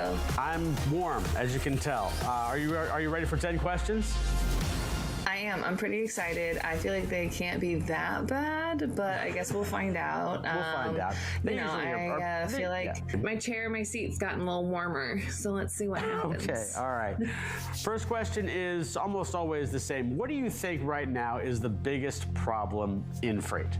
Honestly, probably driver parking. I'm going to go with driver parking because that affects everybody, and it kind of makes life harder for drivers that don't need their life any more difficult than it is. Gotcha. All right. You have, number two, you have spent some time as a broker. Yes. Mm-hmm. All right. Here's your question.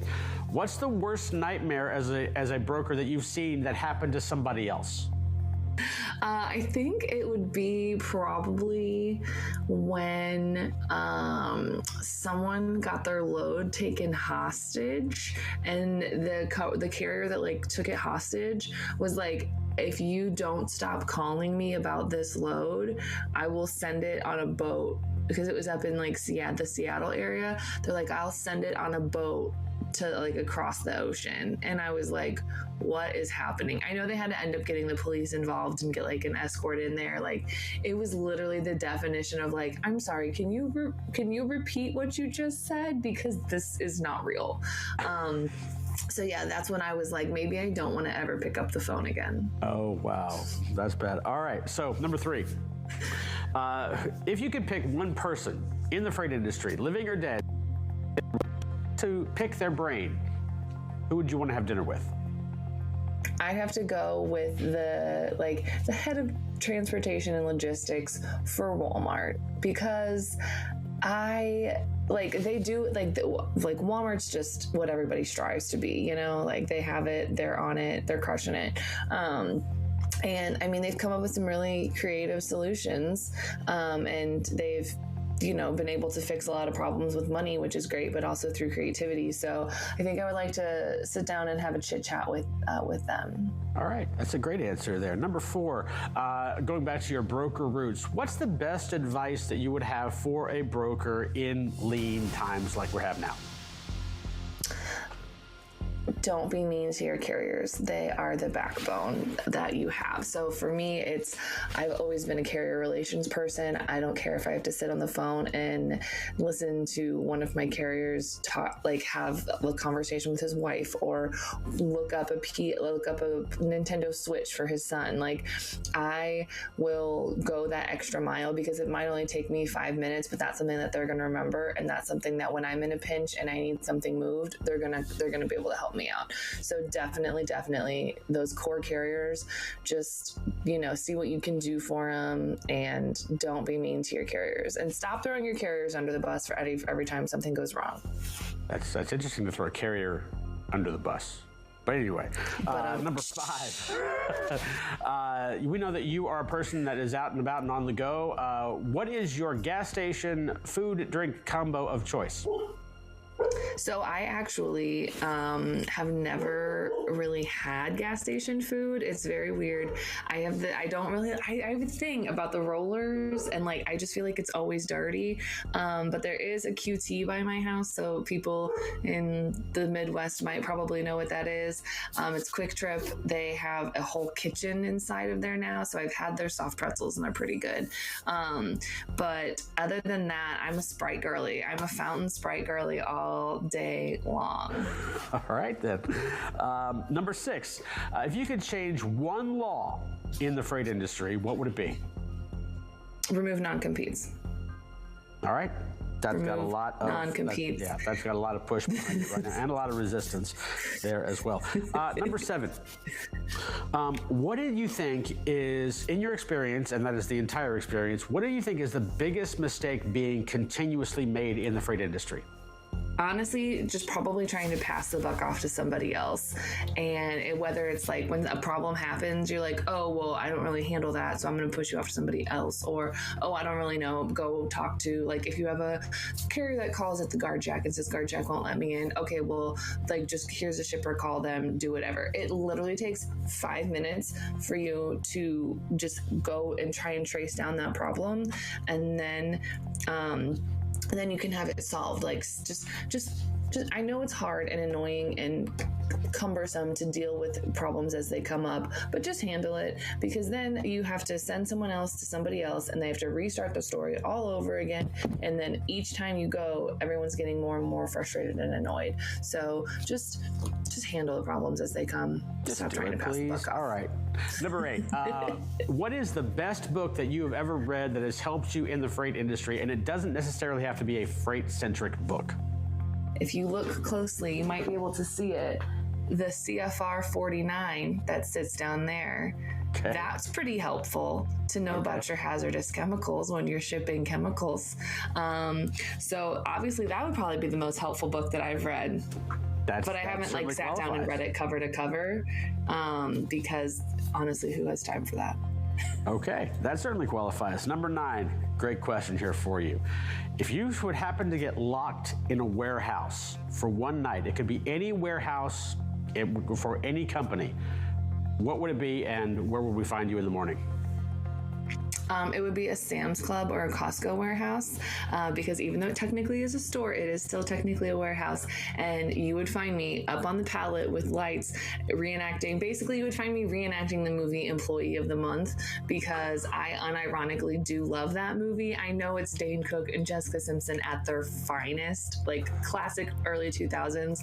You would find me reenacting that movie, like just that's where you would find me. And I love it. And yeah, that's where you would find me. No qualms here. Last question, it's always the same. Fill in the blank. Freight is blank.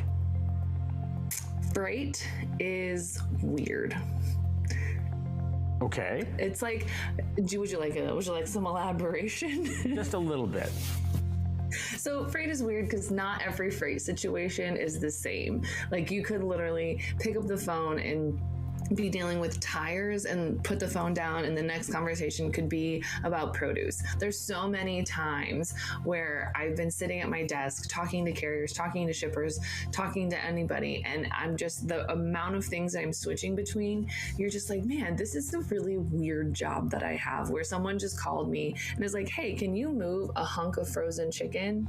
Sure, no problem. Hey, can you move $1 million research tractor? Sure, no problem. Have a nice day. So you're just like, what is my job? What is my job? I'm just moving weird things. So yeah, freight's just weird. It's fun, but it's weird. Well, your job now is that you're off the hot seat. It really wasn't that, I don't feel like my seat's any hotter than it was before, so it really wasn't that bad.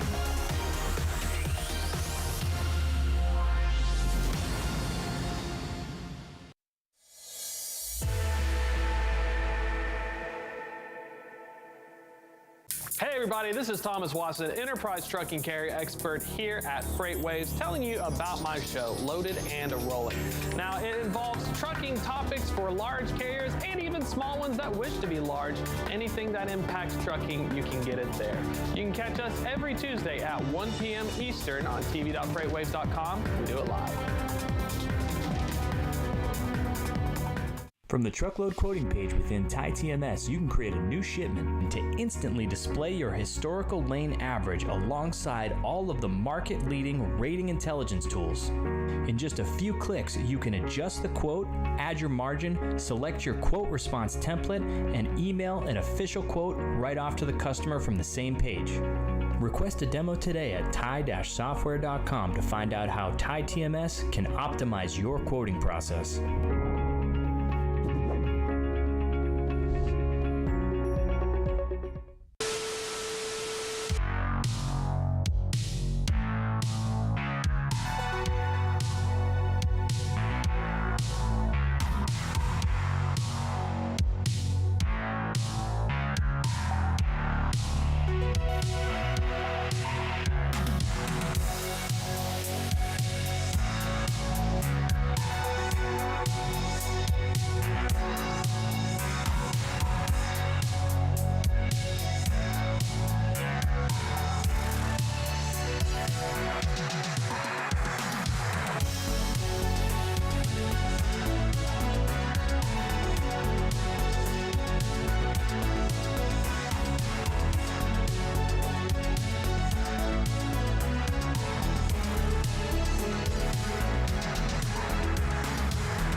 And welcome back to FreightWaves Now. It's time for one final check of the weather on your Wednesday. We're watching, again, that second round of snow develop across the parts of the west, into the Mountain West, the Rockies, and up across the Dakotas this morning.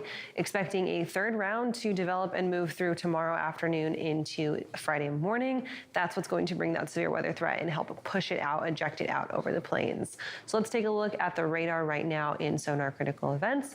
We've got our snowfalls we can see moving pretty heavy through northern Utah into western Wyoming right now.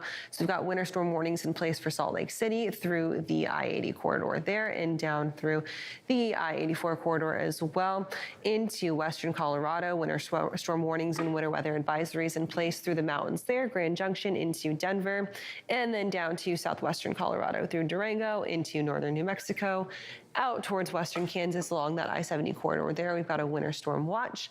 The snow is expected to develop and move further east as we continue to watch the day today. A lot of that moisture coming out of California, moving through Los Angeles and into that cold air that's already in place there.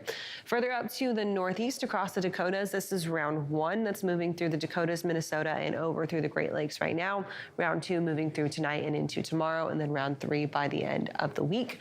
So we've got winter storm warnings in place across North Dakota. This is that I-94 corridor from Bismarck in through Fargo, North Dakota, and then into Minnesota from Duluth down through Wisconsin. Heavy snowfall there, light winds, so not expecting any blizzard conditions, but snowfall rates are pretty intense. We could see it piling up on the roadways, making travel pretty difficult at times. So drivers there all the way across the west into the Dakotas just need to take it nice and slow. Make sure you've got your weather radio and your phone on you to keep updates for what the driving conditions are, and just be extra careful out there today and throughout the rest of the week. We'll keep a watch on these storms as they develop throughout the rest of the week, but right now we're going to toss it back over to Isaiah for one final social roundabout.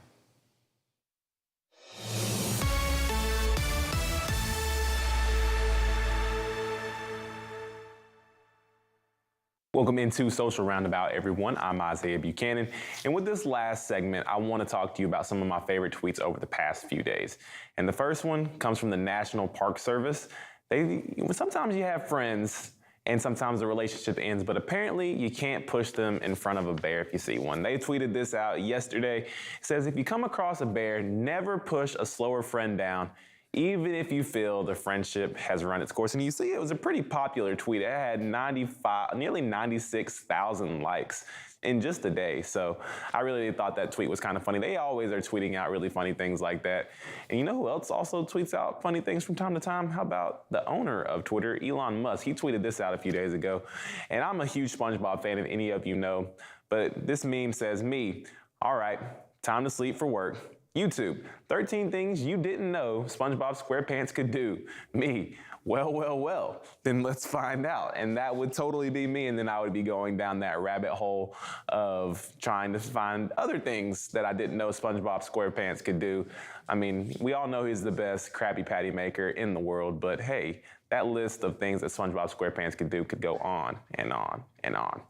Now, lastly, I want to talk about a little bit of baseball. Something interesting happened yesterday between the Pittsburgh Pirates and the Baltimore Orioles. So they were playing in their spring training game, and the game ended. Maybe they'll just let Gomez. And the umpires decided that they were not going to do the bottom of the ninth inning because the Orioles had already lost. So they decided to quit, but the two teams said they were going to continue to play. So in the bottom of the ninth inning, they continued their game without the umpires, and the catcher was the one who was calling the pitches, whether or not they were balls or strikes.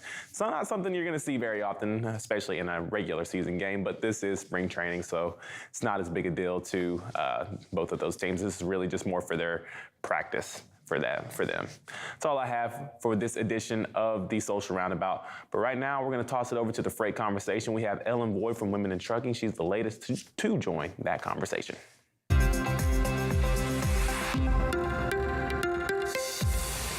Welcome in once again to our Freight Conversation, where we extend conversations between guests to try and get their opinions on various subjects. And this week, we have none other than Women in Trucking's president, Ellen Voy. Ellen, how you doing? Hey, Bill, I'm doing great. Thank you. All right. So you know the precepts of what we're doing here. You got a chance to listen to Andrew Lockwood last week, give a very, very interesting idea about what he wanted to hear someone talk about. Here's what he had to say. specifically, if I were the transportation secretary for one day, and whoever's coming next, what I would want them to answer is, look, let's say, Pete's out for the day and you're the transportation secretary and you want to drive forward kind of a very pragmatic plan for spending all this money, in the years forward. Like, how would you do it? And specifically, like, I would go to two areas that we've kind of highlighted during the conversation, like specifically truck parking and then the inefficiencies at the warehouse. And so if we know that that's plaguing the trucking industry right now, I think about, like, could we offer incentives to warehouses that turn drivers within 30 minutes instead of 3 hours? Like, is that worth incenting shippers or warehouses or 3PLs? Like, is the money best spent there so that the drivers are back on the road? Is the money best spent, building more truck parking lots, especially knowing that autonomous hubs are coming down the road? Can you kill two birds with one stone? What's the best way to spend all this money? Because I think we acknowledge the issues of the industry. To me, those are, again, the very top two. But I don't know. I'm interested in those thoughts of whomever's coming after me, of like, how would you best spend this pot of money? So he's obviously given everyone who's listening to that question a lot to think about, but unfortunately you have to answer it. So I'll just lay it out there. What's your reaction to his topic? So I love this question. And once I heard it, I kept thinking about it. So the question, what would I do if I was Secretary of Transportation for a day? And first of all, I can tell you that I think that there's a lot of room for improvement with Secretary Pete. I think that he's really dropped the ball on a lot of things. And most recently, by not going to Ohio for the train derailment and talking to the people. So first of all, and I wrote some notes, I spent a lot of time listening. We all want someone to understand our pain points and our challenges. And in the trucking industry, and I know he's transportation secretary, so he's all modes of transportation, but he really needs to listen. He needs to sit down with drivers. He needs to sit down with trucking company owners. He needs to sit down with warehousing, facility people and all different parts of the supply chain and ask them what their pain points are. And then he needs to be empathetic, because part of it is showing up and showing that you care about them and their industry. And since he is the top cabinet member for the transportation industry, he should be doing a lot more listening, a lot more riding in trucks, visiting warehouses, things like that. So I would say, first of all, I'd start asking questions, listening, but showing up. And then I would ask drivers, like, what are your solutions? What do you think we could do as an industry for addressing the parking problem? Or maybe, hours of service issues or electronic logging devices, things like that, but to ask them, because you know what?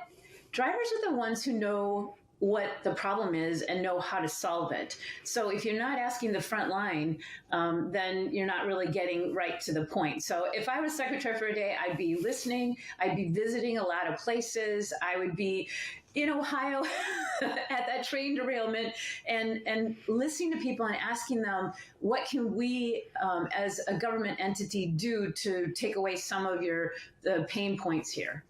Yeah, that sounds like a perfectly logical idea to me there as well. Kind of turning towards that monetary issue as well, I wanted to ask you concerning where you would put dollars, but also, have you noticed areas where, and like you said, I know you don't necessarily like government intervention, but are there areas where money has been spent time and time and time again, and there has been very little improvement or perhaps no result? Maybe there's a black hole there where money is spent and just not much happens? That's a great question. I think research is where money is being spent and nothing's happening. And I see a lot of research at the government level where they're doing research on, like, for example, we helped initiate a 3-year study on crimes against female and minority drivers. Great. So the results are out. So where do female drivers feel least safe? At truck stops. Now what are we going to do about it? So great. We've got the research. We're putting all these dollars into paying all these people to survey our drivers and go out there and do focus groups and things like that. But once we've got the data, what are we doing with it? And I don't see us really using that information to make the industry better. Gotcha. All right. So this concludes our part of the freight conversation, but you have the opportunity to spread your own topic, if you will. So let's say, for instance, that you have the ear of everyone in the freight industry and you're at the podium. What do you want to talk about? Well, you can probably guess, since I run Women in Trucking, I don't know who's following and who's going to get this question, but I think it would apply to almost anyone, and even male or female, doesn't matter what industry. But why is gender diversity important? Why is it important in the C-suite? Why is it important in the boardroom? Why is it important for our frontline workers and for safety and things like that? Why is gender diversity important in supply chain? And then the second part of that question is, what is the individual doing to further advance gender diversity in their own area, whether it's their own company or their own industry? And so that would be my two questions. Why is gender diversity important? And secondly, what is the individual doing to promote gender diversity? Ellen Voy, you have given the next person a lot to think about. I'm pretty sure of that. Thanks so much for continuing our conversation. Thank you so much, Bill.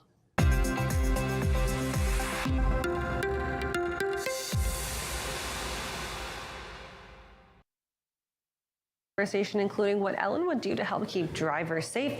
You can head on over to youtube.com/FreightWaves for the full length interview. That's youtube.com/FreightWaves, and catch up on any other episodes of the Freight Conversation you might have missed. Stay tuned for next week's episode coming to you next Thursday. That's it for the Freight Conversation. We're going to take a quick break and we'll be right back to wrap up your show.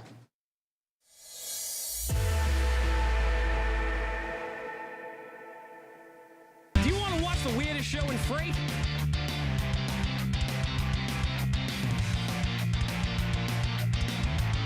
Catch your Nooner with Dooner right here on FreightWaves TV live every Monday, Wednesday, and Friday at noon Eastern Time, or on video on demand and podcast players whenever you gotta scratch that itch. From the truckload quoting page within TieTMS, you can create a new shipment to instantly display your historical lane average alongside all of the market-leading rating intelligence tools. In just a few clicks, you can adjust the quote, add your margin, select your quote response template, and email an official quote right off to the customer from the same page. Request a demo today at tie-software.com to find out how TieTMS can optimize your quoting process.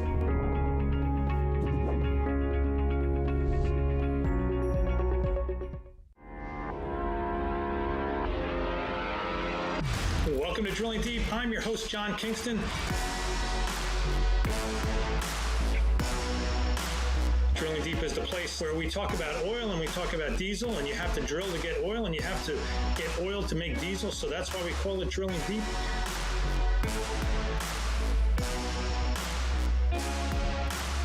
Drilling Deep drops every Friday on FreightWaves TV and all available podcast platforms. Welcome back. It's time for one final check of your headlines this Wednesday morning. Target reported its fiscal 2022 fourth quarter results yesterday, exceeding Wall Street estimates thanks to better than expected sales traffic. The retailer also announced plans to spend up to $5 billion this year across several areas, including expanding its supply chain facilities. Target plans to add more than half a dozen sortation facilities in its U.S. network through 2026, with a goal to hit 15 sortation centers overall. Total revenue for the company hit $31.4 billion, up 1.3% year over year, even as operating income dropped 44.7%, settling at $1.2 billion for the quarter. The Canadian government recently announced a plan to help train and find jobs for up to 2,600 new truck drivers and industry workers, supported by $46 million. The funding is headed for nonprofit Trucking Human Resources Canada's Career Expressway program, which gives participants training and on-the-job work experience in the trucking sector. The project will provide training and wage subsidies to support recruitment, instruction, and onboarding of up to 1,400 drivers and 1,200 workers. Canadian employers are seeking to fill over 1 million job vacancies, with 26,900 of those jobs being drivers. And Amerijet International Airlines, a rapidly growing all-cargo airline based in Miami, is shutting down its freight forwarding unit to concentrate on the airline business instead. CEO Tim Strauss informed ITN worldwide employees last Wednesday about the plan to cease operations at the end of April, calling the decision difficult to make after a lengthy review of the business portfolio. The The freight forwarding business managed air and ocean shipping and customs clearance for import and export customers and had 27 employees across the U.S., Puerto Rico, and Trinidad. And you can find details of those stories and more on FreightWaves.com and our FreightWaves app. Give us a like and subscribe if you're watching us live on YouTube, and of course, a follow on social media. Head on over to tv.freightwaves.com for everything else you might have missed from this week. Right now, we're going to toss it back over to Tony and Donnie. We've got a final carrier update.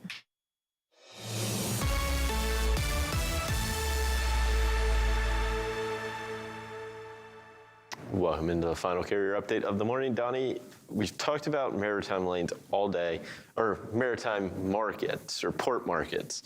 Now we're going to talk on lanes out of those port markets. First one being LA to Phoenix. Yeah, so of course, I'm not going to run the really short lanes, where it comes in LA and goes to Ontario and into Warehouse, 16 miles.